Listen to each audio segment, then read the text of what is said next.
अस्सलामुअलैकुम, welcome to online मालूमात YouTube channel. Pakistan super league season 4 2019 का आगाज़ हो चुका है। पहला match Islamabad United versus Lahore Qalandar के दरमियान मुकम्मल हो गया है।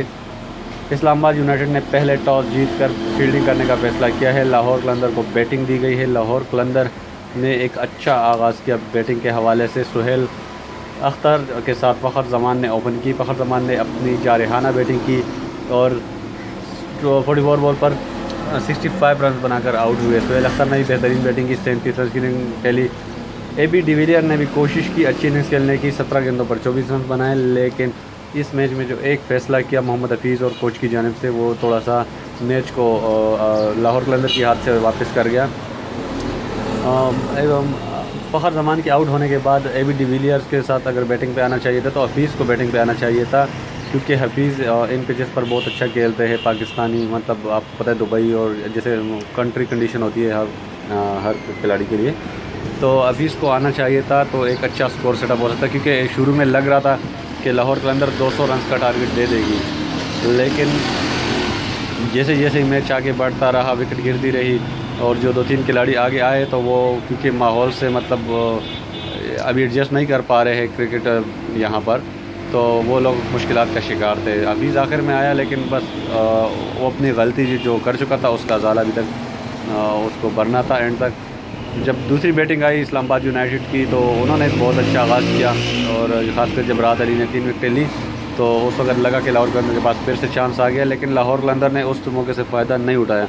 हालांकि बहुत अच्छा चांस था लाहौर कलंदर के पास वहाँ पर इस्लामाबाद यूनाइटेड को कंट्रोल करना, लेकिन जैसे कि मैंने पहले ही कहा कि दुबई इंटरनेशनल स्टेडियम में ये 70% 75% चांसेस वही हैं जो सेकंड इनिंग वाले खेलते हैं, वो जीतते हैं। तो अगर आप फ़ैसला देखें इस मैच में, जो मुझे सबसे मतलब गलत फ़ैसला लगा वो मोहम्मद हफीज़ की बैटिंग में आखिर में आना था। वो अगर चौथे नंबर पे आ जाते तो शायद मैच का पांसा पलट सकता था, क्योंकि अगर 200 रन क्रॉस हो जाते तो इस्लामाबाद यूनाइटेड के लिए 200 रन करना इतना आसान नहीं था। तो बस अब क्या कह सकते हैं, लाहौर कलंदर अपनी गलतियों से कुछ सीखे और आगे टूर्नामेंट में इस तरह की गलतियाँ ना दोहराए और कामयाबी हासिल करने की कोशिश करें, क्योंकि लाहौर कलंदर पिछले 3 सीज़न में भी इंतहाई नाकाम टीम साबित हुई है। इस्लामाबाद यूनाइटेड दिफाई चैम्पियन भी है और उसने अपादहाना आगाज़ भी किया, जो बहुत अच्छी बात है। और ख़ासकर आसिफ अली ने और फ़हीम अशरफ ने आखिर में जो मैच में को अपने तरफ किया है, आसिफ अली ने बहुत ही बेहतरीन 37 रन की इनिंग्स खेली है, जबकि फ़हीम अशरफ ने भी कोई 36 रन की 19 बॉलों पर आसिफ अली ने बैटिंग की है। फ़हीम अशरफ ने भी 11 गेंदों पर 23 रन बनाए। फ़हीम अशरफ बहुत ही ज़बरदस्त पाकिस्तान के नए ऑलराउंडर है, लेकिन उनको भी तक इतना ख़ास चांस नहीं मिला है पाकिस्तान टीम में कुछ कर दिखाने का।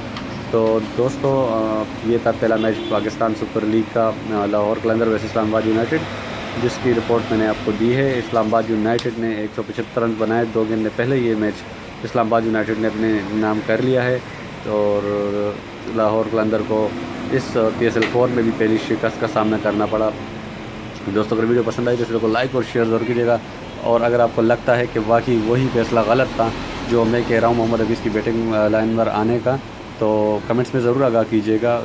दोस्तों, वीडियो को लाइक और शेयर करने का बहुत बहुत शुक्रिया। अल्लाह हाफ़िज़।